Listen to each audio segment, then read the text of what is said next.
Well, welcome to our second webinar in our Big Ideas webinar series. We are joined today by Brenton Harrison, who is presenting the topic, Become a Social Magnet to Accelerate Relationship Building. Brenton Harrison is a financial advisor with Henderson Financial Group in Brentwood, Tennessee, and he's been a member of the financial services industry since 2010. Through excellent communication and service skills, his work has been recognized by a number of publications, including being named one of Life Health Pro's top 30 advisors under 30, as well as one of Nashville's top 30 under 30, top 40 under 40, and he was recently honored as one of the Nashville Business Journal's Power Leaders in Finance. Brenton is also a qualifying member of the $1 Million Roundtable, one of the premier organizations for financial professionals around the world. In addition to his professional activities, Brenton is an active member of the NAIFA Middle Tennessee chapter and a past participant in the NAIFA Advisor Ambassador Program. He's a lifelong member of Riverside Chapel Seventh-day Adventist Church and serves as a board and committee member for a number of volunteer organizations, including the Vanderbilt University Institutional Review Board and the Oakwood University Advisory Board for the School of Business. Brenton is married to the former Lene Turner, his college sweetheart, and they have one son, Brenton II. And Brenton, I'm going to turn things over to you, and if anyone has questions during the presentation, feel free to use the chat Q&A feature in the bottom Zoom box. So Brenton, without further ado, thank you for joining us today.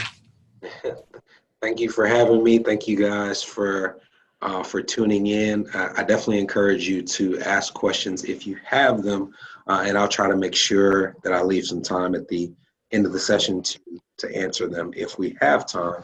I've been told we have an hour set aside. I definitely don't plan to take an hour, so I will hopefully be able to answer some questions if anybody has them.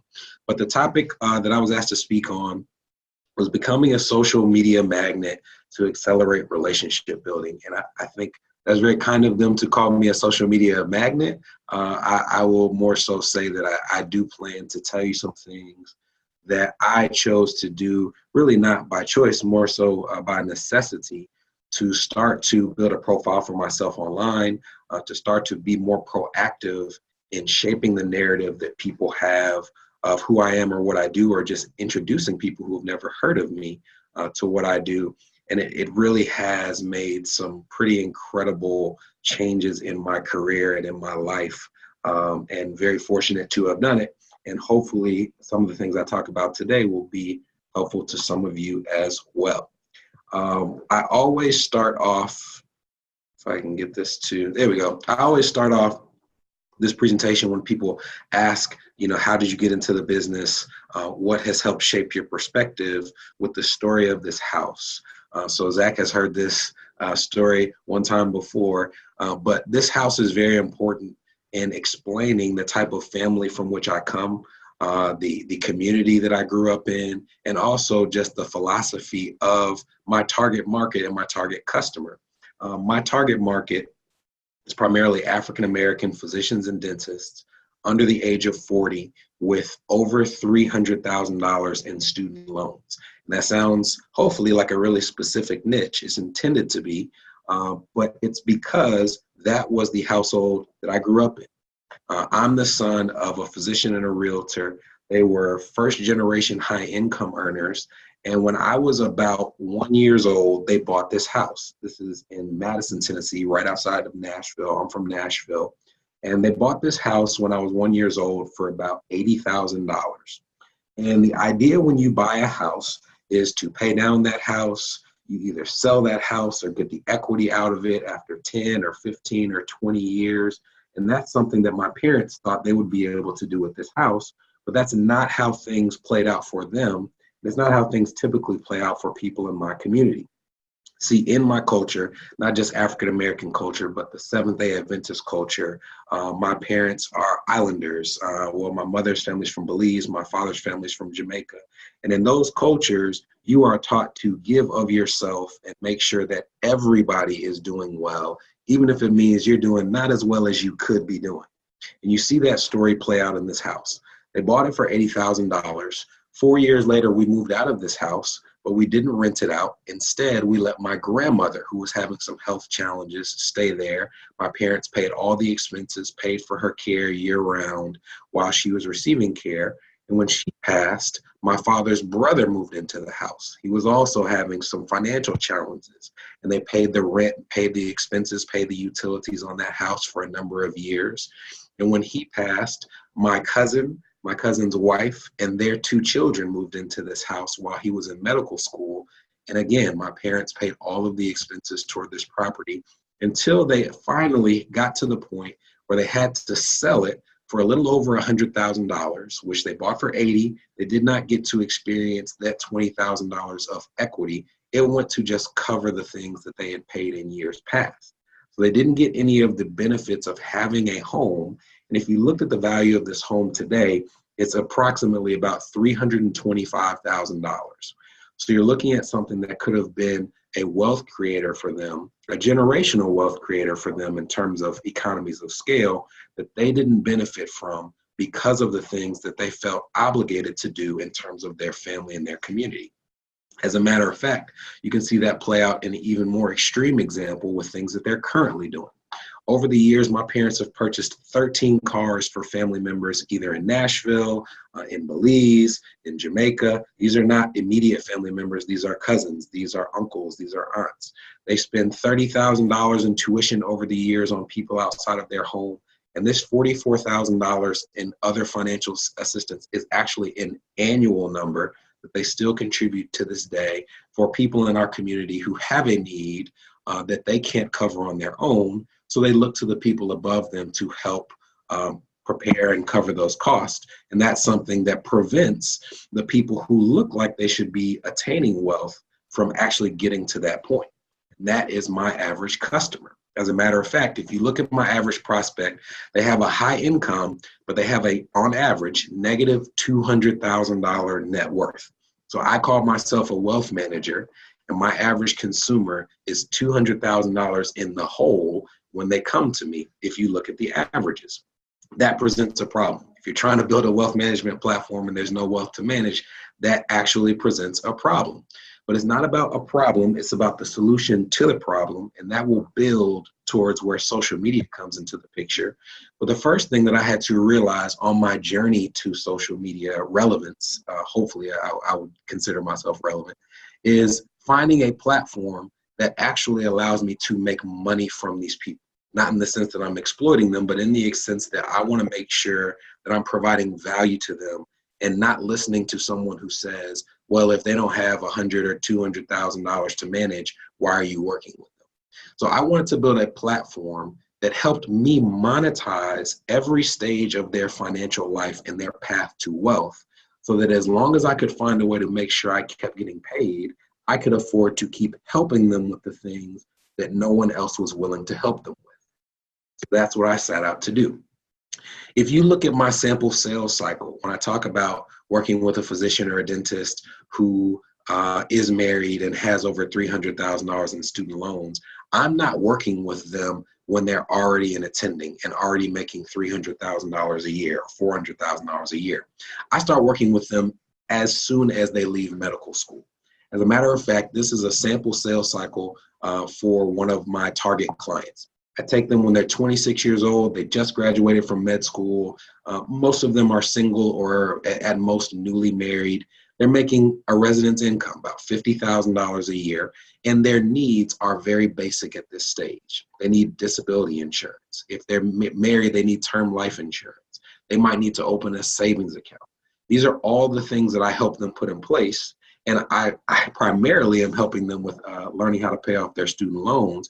But in terms of what pays me, this is the first step in the sales cycle for someone in my target market.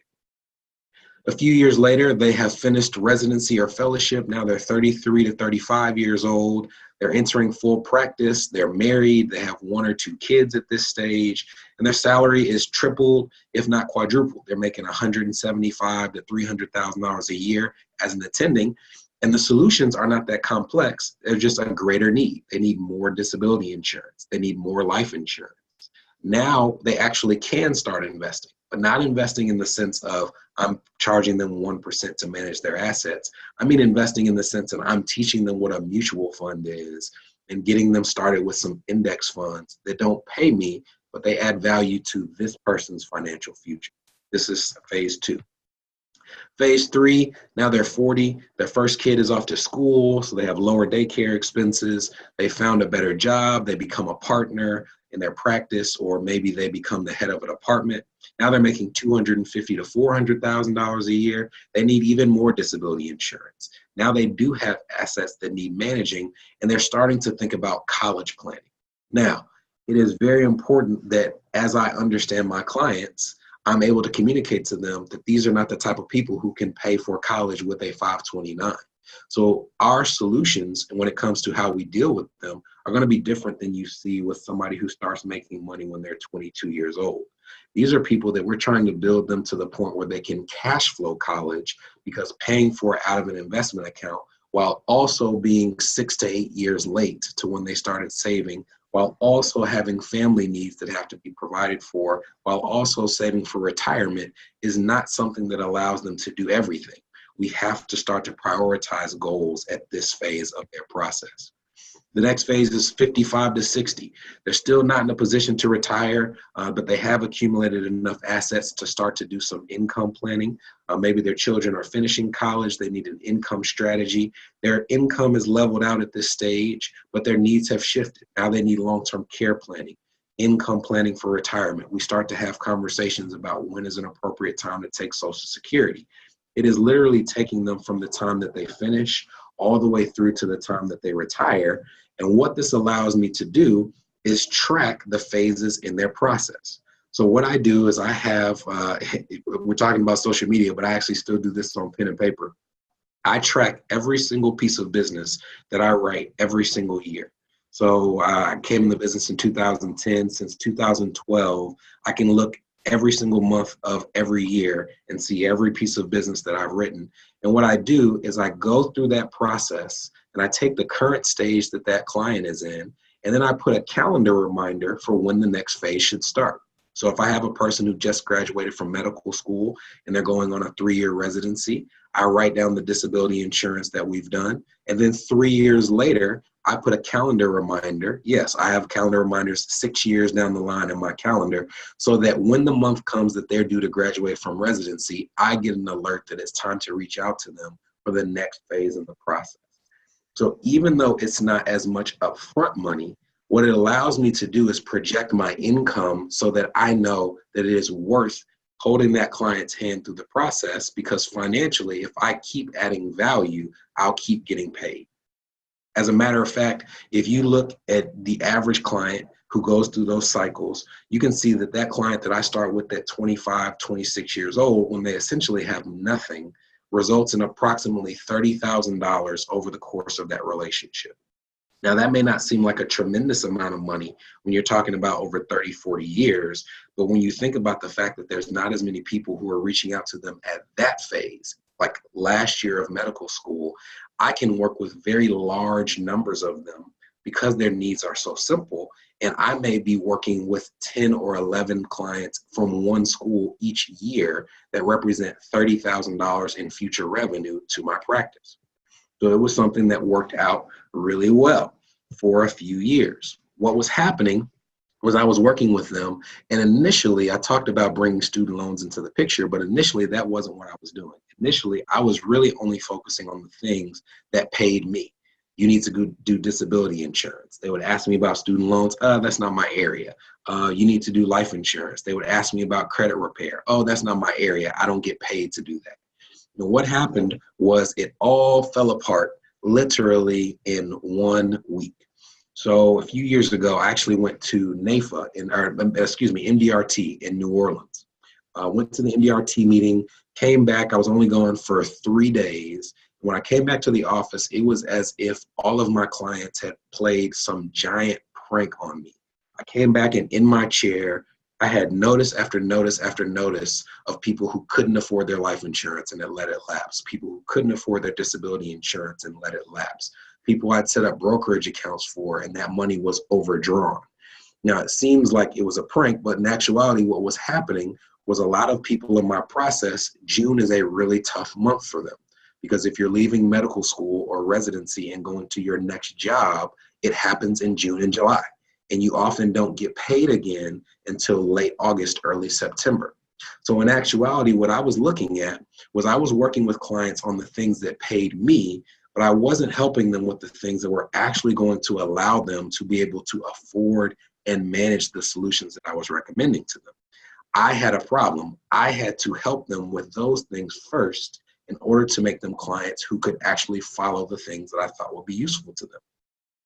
So my solution was to become an expert on the basics and help them get a handle on these things, even if they weren't things that actually paid me. Because if I did that, not only would it engender more brand loyalty, it would have them ask more people and tell more people about what I do, but it also resulted in a shorter sales cycle, and it helped differentiate myself. If I'm the only advisor they know who's really digging deep on student loans, then when the next person in their class asks who can help them, there's not going to be 10 or 11 people that they know. They're going to send them to me. So here's what I started to do. I started doing financial literacy seminars at churches and community centers. At no cost to the church or community center, I would speak for free. I would reach out to them and say, hey, here's what I'm doing. I want to come talk to your members at your Bible study. I want to come talk to people at your orientation. But I would do it in silence, and I'll tell you why that's important when we get to social media. Knowledge Bank. Knowledge Bank is a nonprofit that teaches financial literacy to teenagers. They're based in Nashville. And what I did was I started partnering with them. So when they would go to a school and talk to the students, I would talk to the parents. We started going to local colleges, local graduate schools, and doing workshops with the students at no cost to the school, teaching them about student loans, all things that don't pay me, but they're things that started to get my name out in the community. When you started to see those workshops about loan repayment seminars, counseling sessions to graduating medical and dental students, that was a big one. So if you look in Nashville, there is a medical school here called Meharry. Every single year, I offer complimentary sessions to their graduating medical and dental students where we talk about loans, we talk about credit repair. They don't get a bill, I don't charge them. But every single year, I meet with 40 to 50 students. And if you remember, if I meet with 40 to 50 and 10 of them or so come on, that's $300,000 of future revenue to my practice. This led to some pretty cool benefits. It definitely led to increased customer loyalty, because if you take someone who graduates with $400,000 worth of medical school debt and then you help them manage that debt and don't charge them, there is nothing that is going to be able to take that client away. Not a lower rate on a term policy, not a lower fee on an investment account. They are with me for life. It led to increased goodwill. Now, because these people weren't getting a bill, they were willing to refer me to other people in droves. They wanted me to speak somewhere else. It led to a shortened sales cycle. And that was because a lot of the people that were coming into the door that were referred to me were people who had seen or attended one of my workshops, and they heard me say all of the things to that group of people that they needed to do. So when they came in the office, they were ready to buy. I didn't have to go through the process again. It was really cool.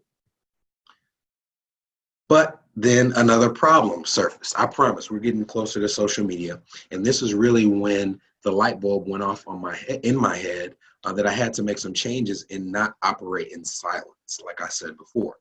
I was helping a friend of mine. We actually grew up together. She had some questions about her student loans. She lives in DC. She asked me to give her a call around 7 o'clock. So I'm already into my family time, helping her, not charging her to help with student loans. And after about an hour and a half time, so it's 8:30, she says, Brenton, I'm so glad you helped me with this. I feel like nobody was willing to do it. And you are like my best kept secret. And if you're in business, for people to know who you are, know what you do, to have people and have fish chasing the boat rather than you trying to find fish, that's an awful thing to hear. Like it sounds like a compliment. I'm providing value to you. But for you to say you're my best kept secret, that's the reverse. That's the opposite of what I'm trying to get across. And I realized that everything that I was doing, the only people that saw it were the people that were in the room when I was doing it. Now that sounds obvious, but if you think about it, if I'm asked to speak in front of 5 people, why would I only let those 5 people be the ones who know what I'm doing when I could reach hundreds of people who, even if they're not in the room, they can at least see that somebody found my advice valuable enough to ask me to come speak to their audience. And when I started to ask myself, why do you operate this way? Where were you taught your lessons about marketing? I realized that this is my current marketing plan that you see on the screen, or it was my current marketing plan. If you are in any form of financial services, whether you're property and casualty, whether you're just insurance, whether you're insurance and investments, it is highly likely that when you started in this business, you were given one of these three books by a sales manager, by the partner of your firm: How to Win Friends and Influence People, How I Raised Myself from Failure to Success in Selling, and See You at the Top. These are awesome books. They have a number of lessons that we should all take heed of, but I want you to look at the date of publishing for these books: 1936, 1949, and 1975.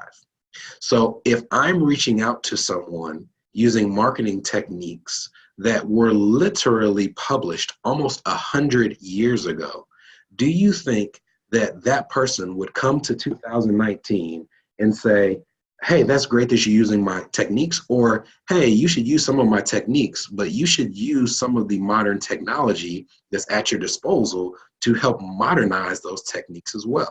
And that's not what I was doing. And I would venture to say that that's not what the overwhelming majority of our industry does either.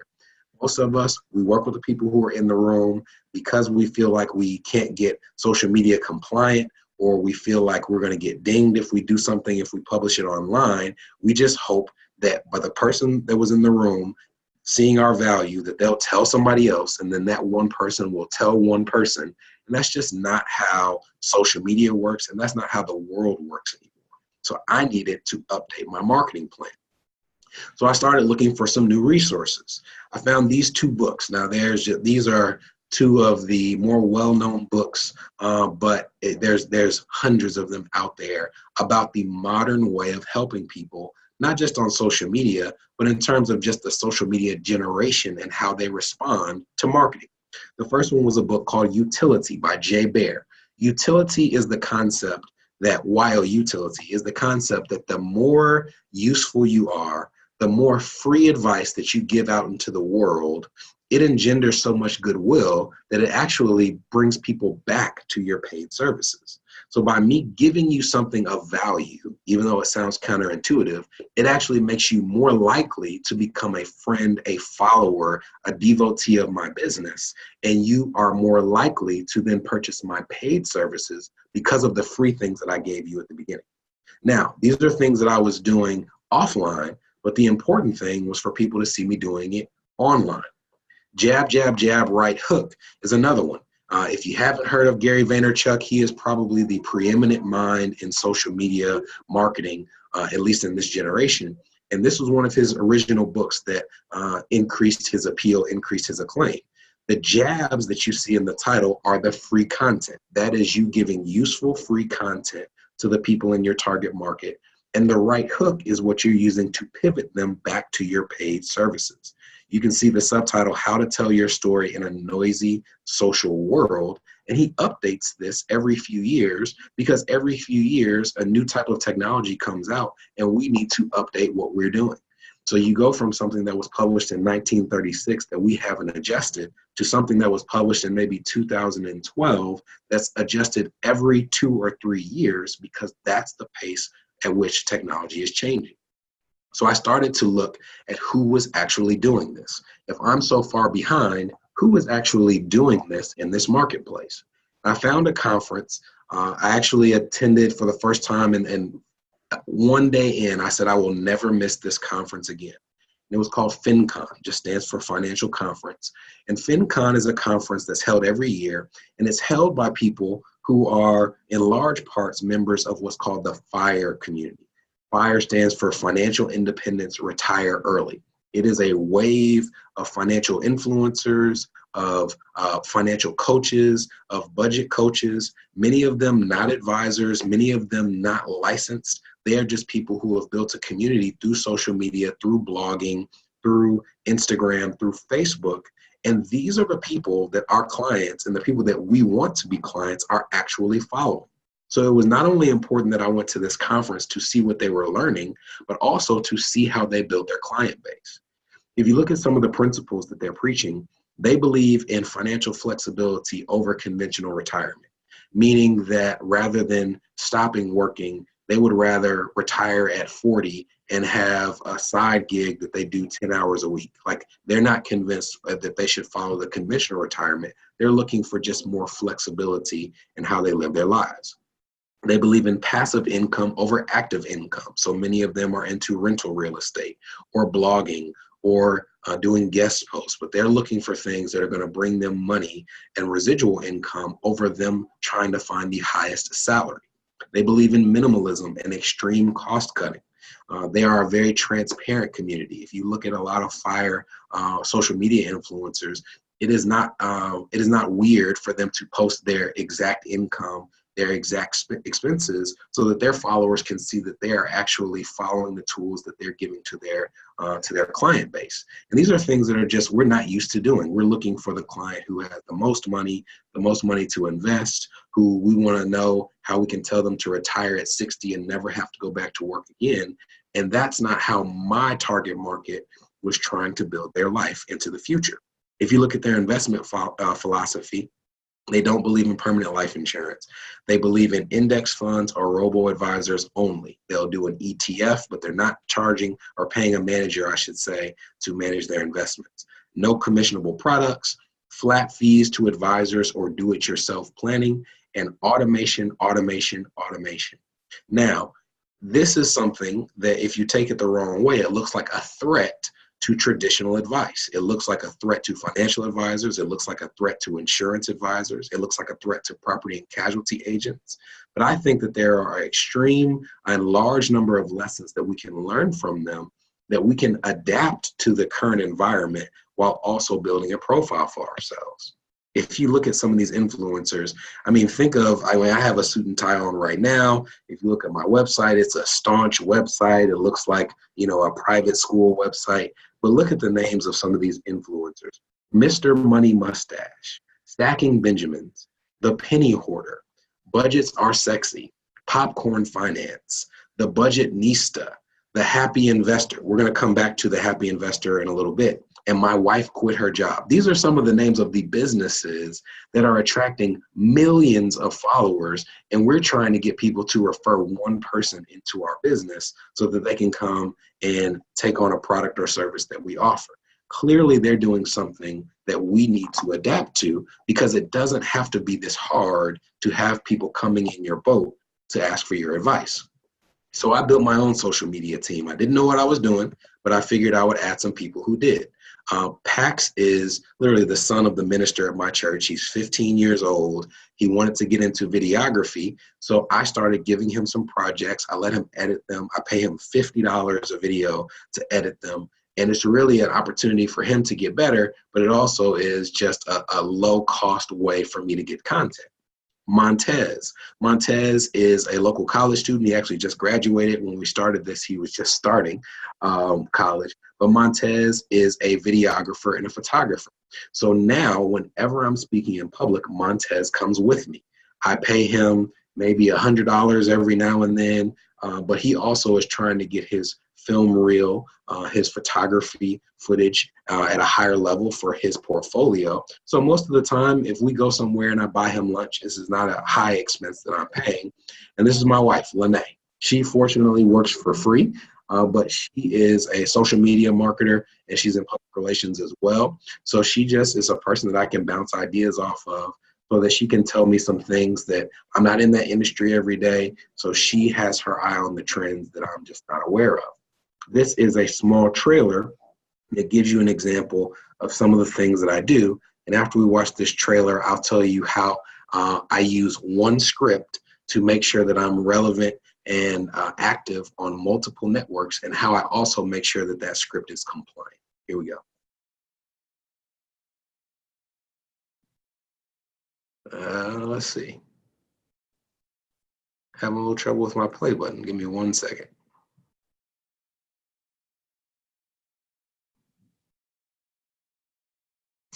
Well, if you give me a second, I'll pull it up online. Give me 1 second.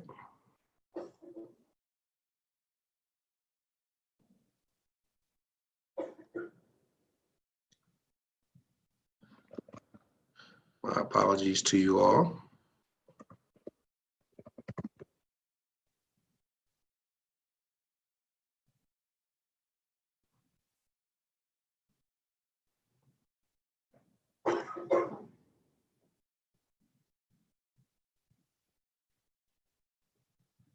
All right.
All right, so what you just saw is literally just the trailer from my YouTube channel.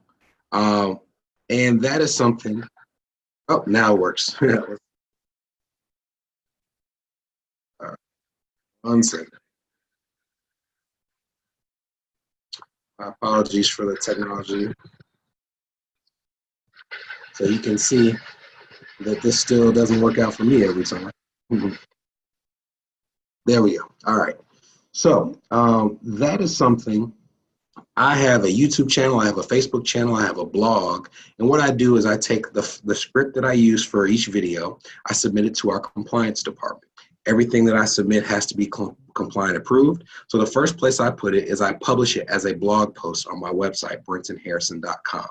Once that's approved by compliance, I know that I can then use that script to record a video using the same language. So I record the video, I post it on YouTube, and I post it on Facebook as well.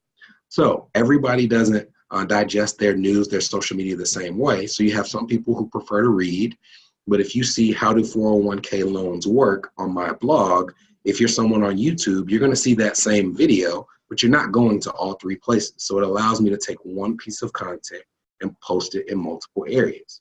Matter of fact, if you look,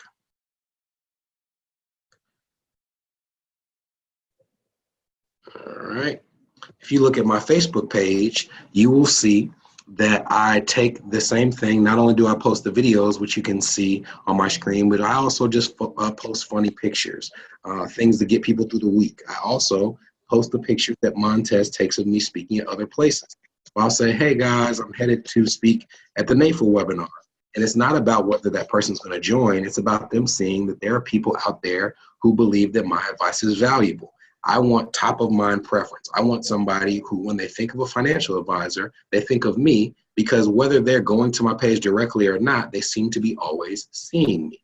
Like I said, I post it to YouTube. I then also post it to Twitter, and then I use that and I use it to start a conversation on Twitter. So for example, I did a post about credit scores. You can see this is just a funny response that I got. It says, does having credit automatically qualify you for an Equifax score? And if so, are we all screwed? This came out right after Equifax was breached. And this person wanted my opinion on what we should do. Should we freeze our credit? And is that something that pays me directly? No.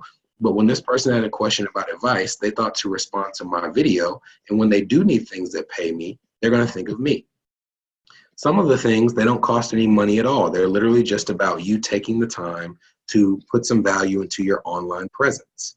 One of those things is just building up your Google profile. If you can see, you Google me, and you can see my picture, you can see pictures of our office. I've put our address, my phone number, the days that we're open. I've even put our holiday times in here. These are things that are no cost. You can literally just build out your Google business profile. They'll send you a link to confirm that it's your business. And when you do that, it automatically puts you higher in Google search results just by the fact that you formally registered your business, which most people don't do. So when someone searches for a business on Google that hasn't registered with Google, it's not that they won't find them, but Google is not aware if that's a verified business, so they push it further down the search results. These are just common sense, basic things that take 10 minutes of your time that help and make it easier for people to see where you are. Infographics and takeaways. I take that same script and I break it down into 4 or 5 key points, and then I get an infographic made, something that someone can print and put on their wall. I have a friend of mine who put it up in their cubicle at work, and one of their coworkers saw the cubicle, got my advice, called me from New York to ask if I could help them fix their credit report. Now, that was somebody who I don't get paid to fix credit reports, but I do get paid to manage investments. And it just so happened that they had a rollover from a previous job that they needed managing as well. And it's something that literally they found because a friend of mine had something on their cubicle, and it was just another way to keep that top of mind preference. I want my brand to be working even if I'm not in the room. Now, asking to write. These are things where when I started through this process, I literally started volunteering as many places as I could. And here are some of the places that I find potential opportunities. The conference that I attend, FinCon, they have a Facebook group. And you have other freelancers, you have other advisors, you have columnists at different magazines who need content. So they'll ask people in that group if they want to submit. I just submitted a quote for Business Insider that's going to be published next month. It was literally just a one-off quote about budgeting, but they wanted that advice to come from a financial advisor. So when you see on people's website, as seen on Business Insider, things like that, which you will see on mine, is literally something that you see. And it could be as simple as somebody being in a Facebook group, somebody in that group asking for a quote and submitting a quote. Advisor today. I know the editor because I asked if I could meet the editor because I sent them emails. If they need content, they reach out to me. I get it to them as fast as I can before the deadline. I edit it when they need edits. I make sure that I'm the best customer and the best partner that they have so that they're incentivized to come back and ask me again. $1 Million Roundtable. They have a marketing team just for members of $1 Million Roundtable. I reached out to them. I made friends with them. I was in Chicago recently where they're located. I asked them if I could just take them to lunch, not to induce them, but really just to form a relationship with the people so that when they have somebody and they have a quick turnaround, they say, hey, we just need an MDRT member to submit to this. You know, can you find someone? They're going to think of me. They just saw me. They keep up with me on a regular basis. Email the editor, email a columnist, and the columnist may need help as well. If you're a columnist and even if you're the one who's writing, it's not weird for you to reach out to them and say, hey, here are some things that I think your readers might appreciate. And maybe they say, hey, we also have other opportunities as well. Would you be interested? Custom emails. I send custom emails with very, very detailed advice to my target market. This is the part of that utility about being useful. Here's an example. The last email that I sent was why physicians and dentists should be wary of student loan forgiveness. So it's an email title that's meant to grab their attention. If you're a physician and you're hoping your loans are forgiven, and I'm telling you, well, not so quick to do that, that's going to be something that it brings you into that email. I give them very, very specific advice, and I always have a call to action. I ask if they want to schedule a consultation. If they want to contact me via email, they can. And I probably get 2 or 3 leads a month of young physicians, young dentists who have seen those emails or heard about the emails and are either getting asked to put on the list or being asked to schedule a consultation. When I go to speak somewhere, I require that I get the emails of the attendees if they're in my target market, if I'm speaking for free. If I'm coming and I'm not charging you, then you should provide something to me for being willing to come for free. So it's not an inappropriate ask to ask for their email address. It's about valuing your time and making sure that you are building as much reach as you can. And a matter of fact, that email list has become one of the most important parts of my business. Like, it sounds crazy, but for me, if you tell me that I have 100 new emails from people in my target market, that is as good as gold to me because it represents the opportunity to reach out to them with targeted content to provide free value and to keep my name top of mind preference. The many to one model. This is an example of where I feel that the industry is heading and where I definitely want to be at the forefront of that change. To me, when I talk to people who are wary of doing this, often the excuse is because of compliance, I just get so tired of dealing with them that I don't want to even try. But somebody has to be the one to push compliance, to see how the world is changing, and in fact, partner with them so that their concerns are eased with how you're doing business. My compliance officer is one of the most supportive people. And it's not because everything that I do is like just above board, which it is. It's because if I have something that hasn't been done before I even take step one, I partner with him to figure out how can I make this compliant. If we can't do it now, what do I need to do to provide you the information so that you can see that it's not the worst thing in the world? There are things that we can do now that I remember talking to my compliance advisor about 4 years ago. Now, 4 years ago, I didn't get to do it, but now I can do it. Now I can charge people for a financial plan. Now I can do YouTube. Eventually, we will be able to do Instagram. Eventually, we'll be able to do more robust things on Twitter. And I want to be prepared for when that time comes instead of getting left behind. The many-to-one model is an example of that. If you look at a number of people who are doing way better than people in our industry about attracting people to them, what they're doing is they are charging people more the closer they get to them.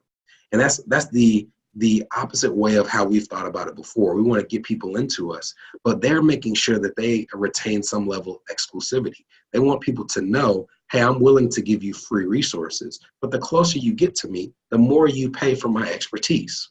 So they may offer a free or limited price content for a mass audience. They might offer a free webinar or a $50 webinar about something that they do. That's very general, just designed to give you some do-it-yourself tips.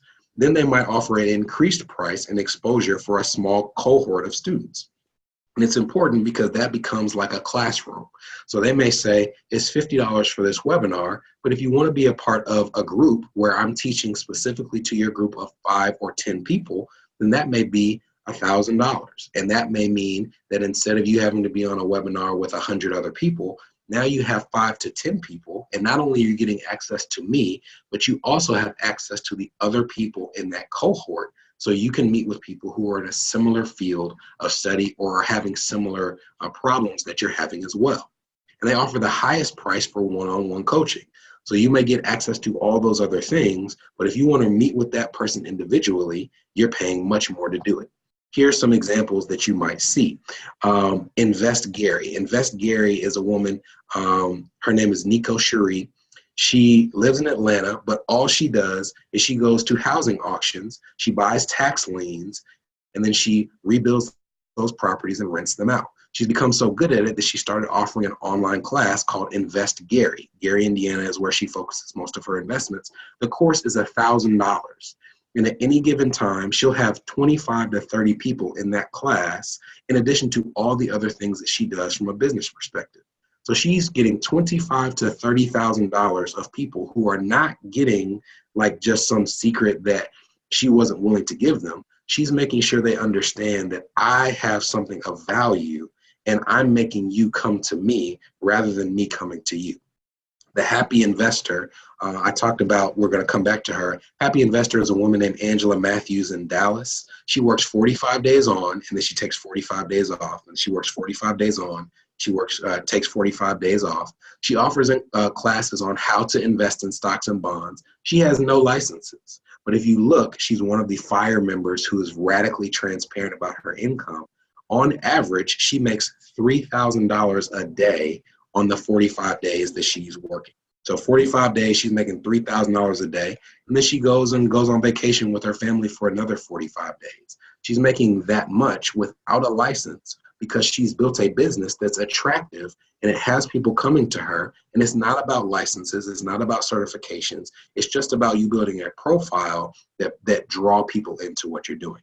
The High Impact Leader. This is a minister. This is a minister who has a course on leadership that costs $400. Now, it's not for me to say whether a minister should be charging for the course. I think it's great because if you're getting access to these things that are going to greatly change your career, people should be begging us to come instead of us begging them to come in and meet with us. They should be saying, how much more can I pay you to get your advice? It has led to some incredible results, and we're coming to the end. I have been featured in Advisor Today. I mentioned the Business Insider article that will come out soon. Employee Benefit Advisor. Life Happens featured me, and that was because of the relationship with MDRT. Life Health Pro Magazine. I've been featured in Round the Table Magazine, PR Newswire, Nashville Business Journal, a number of publications who I've either reached out to or because of the things that I've done in the community have reached out to me asking if they can feature my business. And every time I do something like this, inevitably, I get calls from people who saw it. They want to learn more about what I do, and they want to say, I just want to know, are you currently accepting clients? So they're looking, they are assuming that there's a level of exclusivity to what we do that we don't even have with the way we view our own business, but it's something that we need to build. So what's next? Again, I want to be at the forefront. I don't want to wait for compliance to come to the table. I want to come to compliance table to ask them, what can we do to make these things possible? So fee for recommendations, that plenty of people charge a fee for recommendations, but when I say fee for recommendations, I mean, I don't want a fee that's based on time. I want a fee that's based on access. So I started in this past year. Person comes in to meet with me, the first meeting is at my expense. They do not pay for that first meeting. But I build the expectation that if they come back and they want my recommendations, whether I'm the person that follows through with it or not, just for me to give them the recommendations, I'm charging $1,000. It doesn't matter if it took me 30 minutes or 2 hours. I am paying, or they are paying, based on the access to me, not based on time. I never want to have a business based on time because there's only 24 hours a day. And I don't want to auction off my time to someone else. So I want my fee to be based on the value that I bring to the table, not the time that I bring to the table. Online courses, the many-to-one model. Right now, I'm working on an online course that is specifically for people who owe over $300,000 in student loans. Instead of me meeting with these people one-to-one like I do now, I want to have a class of 10 or 11 or 12 of them and charge them anywhere from $350 to $900 per person based on their level of access to me. That's something I'm currently working through with compliance. Maybe it's something that they don't allow me to do right now, but it doesn't mean that I'm going to put it on the shelf and never think about it again. It's going to be something that I proactively bring up to them so that when the time comes, I already have a built-out course that I can do that for. Fee-based planning for organizations. This is something that I've always wondered. I mean, it may be something that your broker-dealer allows you to do, but I've always wondered, what if I go to a business and just say, hey, I'll be a financial concierge, for lack of a better term, to all of your employees. If they want to come meet with me, they can come meet with me. Your employee doesn't have to pay, you pay. It's an added benefit to your employees, and maybe I charge that business $10,000 or $20,000 a year for that. It's not something I'm allowed to do now, but it's just always thinking about how I can build my profile in a way that when I'm working, I have more eyes on me than just the person sitting across from me at the table. So when I say you decide, it's about you taking control of your own profile, you taking control of your own narrative, because none of us should be in a position where what we project on Google or online is based on something that somebody else put out. I want to make sure that when you Google me, you see the profile, you see the persona of somebody that I built so that I can take control of my own narrative and draw people into my practice.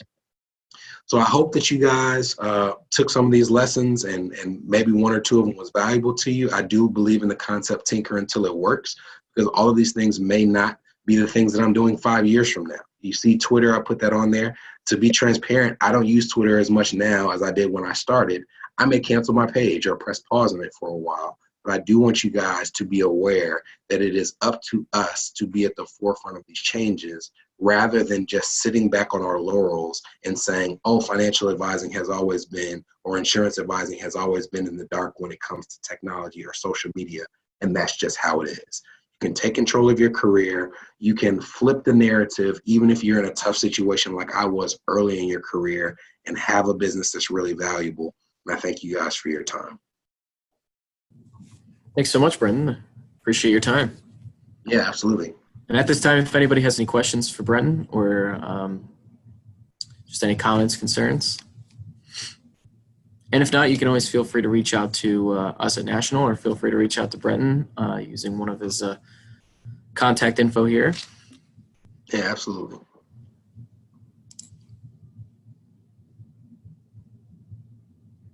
We'll hold just a second for questions.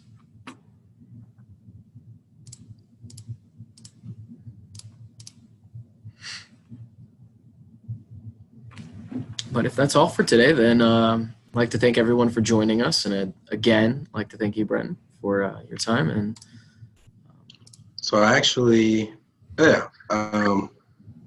Okay, yeah. I'm happy to join. I was looking at the chat myself, so yeah, happy to join.